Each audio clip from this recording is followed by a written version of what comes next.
जब अर्जुन ने भीष्म पितामह को बाणों की शैया पर लेटा दिया, तब भगवान कृष्ण उनसे आखिरी बार मिलने पहुँचे। उन्हें देखकर पितामह ने कांपती हुई आवाज में कहा, हे केशव, मुझे अपने पिछले 10 जन्म तक याद हैं, लेकिन फिर भी समझ नहीं आता कि ऐसा कौन सा अनर्थ मैंने किया कि आज मुझे ये दिन देखना पड़ रहा है।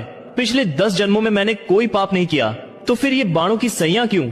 ये पीड़ा अब मुझसे सही नहीं जाती, कृपा कर मेरे प्रश्न का उत्तर दीजिए। तब मुस्कुराते हुए कृष्ण बोले, पितामह, इस जन्म और पिछले 10 जन्मों में आपने पाप नहीं किया, पर यह कर्म उससे भी पहले का है। जब आप एक राजकुमार थे और जंगल में विचरण कर रहे थे, तभी रास्ते में एक सांप आया। आप दयालु थे, इसलिए आपने उसे मारा नहीं, बस रास्ते से हटाना चाहा, लेकिन अनजाने में वह सांप कांटों की झाड़ी में जा फंसा। जितना निकलने की कोशिश करता, उतना ही और उलझ जाता। कई दिनों तक वह वहीं तड़पता रहा, भगवान से रोता हुआ कहता, हे प्रभु, जिसने भी मेरे साथ ऐसा किया है उसे भी यही यातना देना।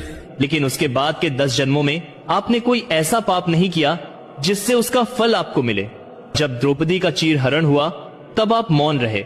आपकी शक्ति, आपकी उम्र, आपका धर्म सब कुछ होते हुए भी आपने अन्याय को रोकने का प्रयास नहीं किया। उसी क्षण आप उस पाप के सहभागी बन गए, और इसीलिए आज जैसे वह सांप कांटों में फंसा था, वैसे ही आप इन बाणों की शैया में बंधे पड़े हैं। याद रखिए, कर्म कभी व्यर्थ नहीं जाता, चाहे इस जन्म में चाहे अगले जन्म में उसका फल अवश्य मिलता है।